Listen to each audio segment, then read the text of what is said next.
दीपावली का पावन पर्व है। आज गुरु नानक देव जी का भी पवित्र प्रकाश पर्व है।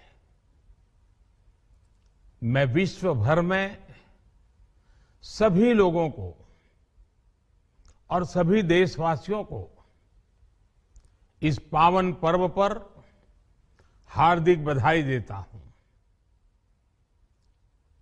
ये भी बहुत सुखद है कि 1.5 साल के अंतराल के बाद करतारपुर साहिब कॉरिडोर अब फिर से खुल गया है। साथियों, गुरु नानक जी ने कहा है, बीच दुनिया सेवी कमाइए त दरगिही बेसन पाइए। यानी संसार में सेवा का मार्ग अपनाने से ही जीवन सफल होता है। हमारी सरकार इसी सेवा भावना के साथ देशवासियों का जीवन आसान बनाने में जुटी है। न जाने कितनी पीढ़ियां जिन सपनों को सच होते देखना चाहती थी, भारत आज उन सपनों को पूरा करने का भरपूर प्रयास कर रहा है। साथियों, अपने 5 दशक के सार्वजनिक जीवन में मैंने किसानों की परेशानियों को, उनकी चुनौतियों को बहुत करीब से देखा है, महसूस किया है।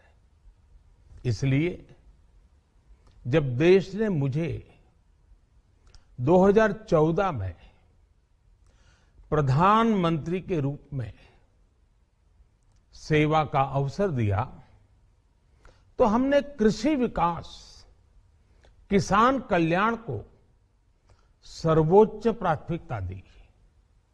साथियों, इस सच्चाई से बहुत लोग अनजान है कि देश के 100 में से 80 किसान छोटे किसान हैं। उनके पास 2 हेक्टेयर से भी कम जमीन है। आप कल्पना कर सकते हैं, इन छोटे किसानों की संख्या 10 करोड़ से भी ज्यादा है। उनकी पूरी जिंदगी का आधार यही छोटी सी जमीन का टुकड़ा है। यही उनकी जिंदगी होती है।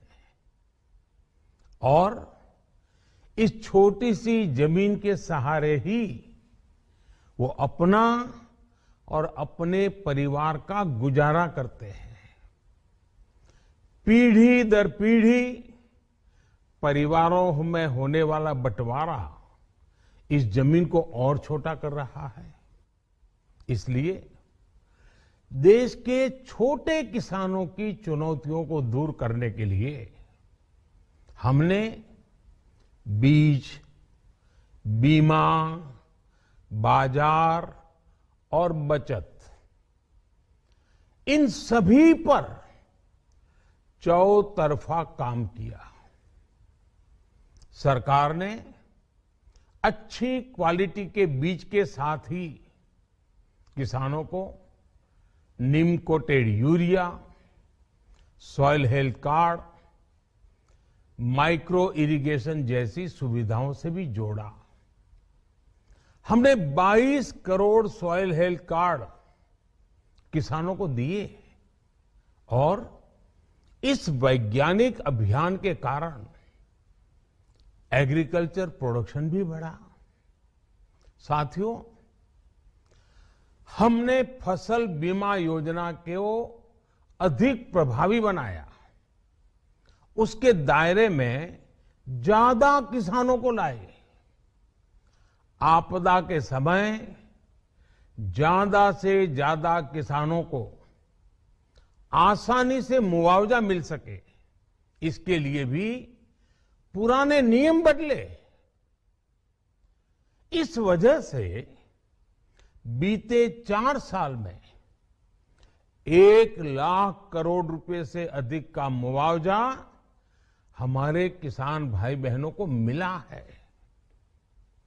हम छोटे किसानों और खेत में काम करने वाले श्रमिकों तक बीमा और पेंशन की सुविधाओं को भी ले आए।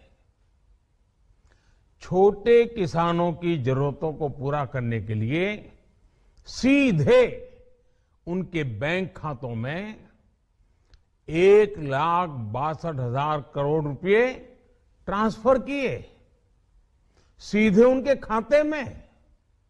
साथियों, किसानों को उनकी मेहनत के बदले उपज की सही कीमत मिले, इसके लिए भी अनेक कदम उठाए गए। देश ने अपने रूरल मार्केट इंफ्रास्ट्रक्चर को मजबूत किया। हमने एमएसपी तो बढ़ाई ही, साथ ही साथ रिकॉर्ड सरकारी खरीद केंद्र भी बनाए। हमारी सरकार द्वारा की गई उपज की खरीद ने पिछले कई दशकों के रिकॉर्ड तोड़ दिए हैं। देश की 1,000 से ज्यादा मंडियों को ई नाम योजना से जोड़कर हमने किसानों को कहीं पर भी अपनी उपज बेचने का एक प्लेटफॉर्म दिया। और इसके साथ ही देश भर की कृषि मंडियों के आधुनिकीकरण पर भी हमने करोड़ों रुपए खर्च किए। साथियों, आज केंद्र सरकार का कृषि बजट पहले के मुकाबले 5 गुना बढ़ गया है। हर वर्ष 1.25 लाख करोड़ रुपए से अधिक कृषि पर खर्च किए जा रहे हैं। 1 लाख करोड़ रुपए के एग्रीकल्चर इंफ्रास्ट्रक्चर फंड के माध्यम से गांव और खेत के नजदीक भंडारण, इसकी व्यवस्था, कृषि उपकरण जैसी अनेक सुविधाओं का विस्तार, ये सारी बातें तेजी से हो रही है। छोटे किसानों की ताकत बढ़ाने के लिए 10,000 एफपीओ किसान उत्पादक संगठन बनाने का अभियान भी जारी है।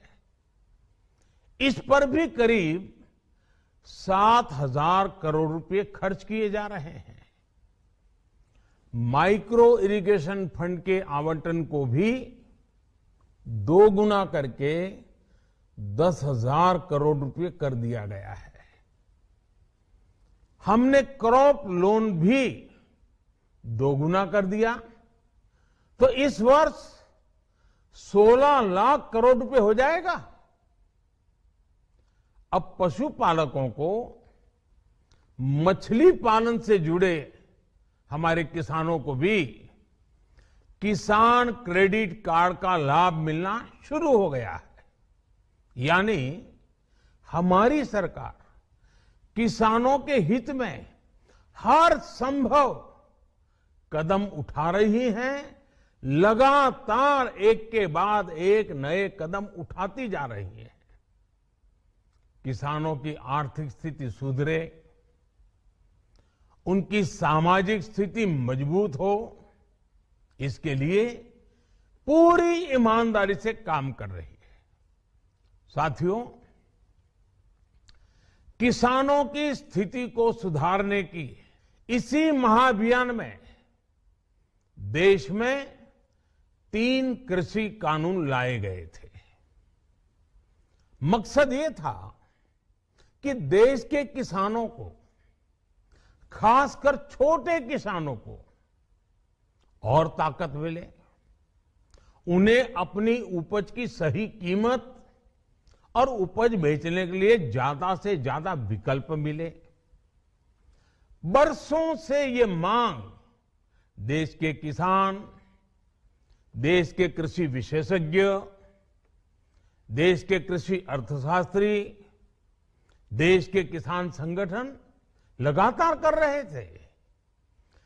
पहले भी कई सरकारों ने इस पर मंथन भी किया था। इस बार भी संसद में चर्चा हुई, मंथन हुआ और ये कानून लाए गए।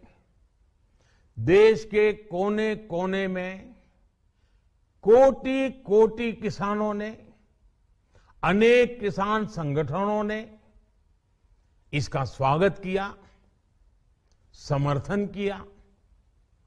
मैं आज उन सभी का बहुत बहुत आभारी हूं, धन्यवाद करना चाहता हूं। साथियों, हमारी सरकार किसानों के कल्याण के लिए, खासकर छोटे किसानों के कल्याण के लिए, देश के कृषि जगत के हित में, देश के हित में, गांव गरीब के उज्जवल भविष्य के लिए पूरी सत्यनिष्ठा से, किसानों के प्रति पूर्ण समर्पण भाव से, नेक नियत से ये कानून लेकर आई थी। लेकिन इतनी पवित्र बात, पूर्ण रूप से शुद्ध किसानों के हित की बात, हम अपने प्रयासों के बावजूद कुछ किसानों को समझा नहीं पाए। भले ही किसानों का एक वर्ग ही विरोध कर रहा था, लेकिन फिर भी ये हमारे लिए महत्वपूर्ण था। कृषि अर्थशास्त्रियों ने, वैज्ञानिकों ने, प्रगतिशील किसानों ने भी उन्हें कृषि कानूनों के महत्व को समझाने का भरपूर प्रयास भी किया। हम पूरी विनम्रता से, खुले मन से उन्हें समझाते रहे। अनेक माध्यमों से व्यक्तिगत और सामूहिक बातचीत भी लगातार होती रही। हमने किसानों की बातों को, उनके तर्क को समझने में भी कोई कोर कसर बाकी नहीं छोड़ी। कानून के जिन प्रावधानों पर उन्हें ऐतराज था, सरकार उन्हें बदलने के लिए भी तैयार हो गई। 2 साल तक हमने इन कानूनों को सस्पेंड करने का भी प्रस्ताव दिया। इसी दौरान ये विषय माननीय सर्वोच्च न्यायालय के पास भी चला गया। ये सारी बातें देश के सामने है, इसलिए मैं इनके अधिक विस्तार में नहीं जाऊंगा। साथियों, मैं आज देशवासियों से क्षमा मांगते हुए सच्चे मन से और पवित्र हृदय से कहना चाहता हूं कि शायद हमारी तपस्या में ही कोई कमी रही होगी, जिसके कारण दिए के प्रकाश जैसा सत्य कुछ किसान भाइयों को हम समझा नहीं पाए।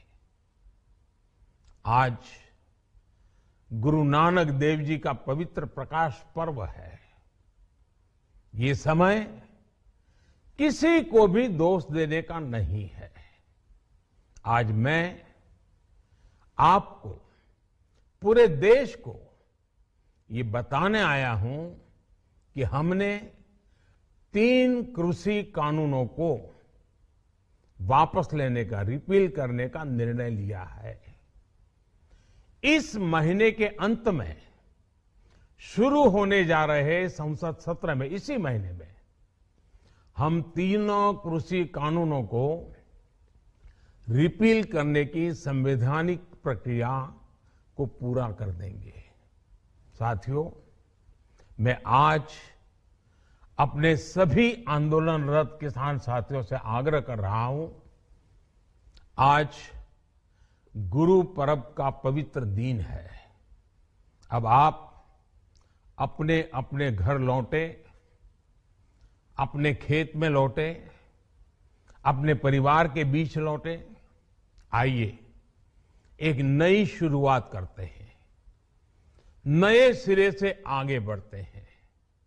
साथियों, आज ही सरकार ने कृषि क्षेत्र से जुड़ा एक और अहम फैसला लिया है। जीरो बजट खेती यानी प्राकृतिक खेती को बढ़ावा देने के लिए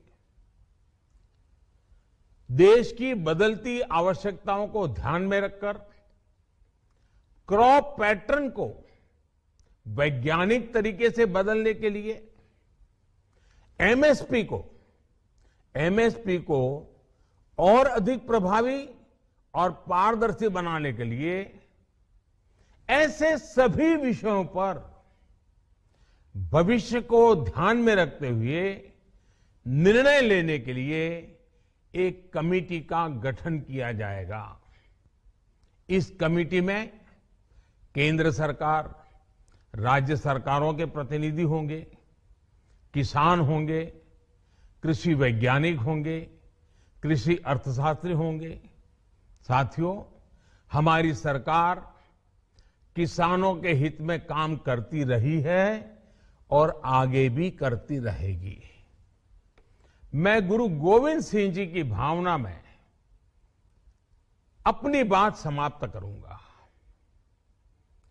देहि शिवावर मोहे इहे, शुभ कर्मन ते कबहू न टरो।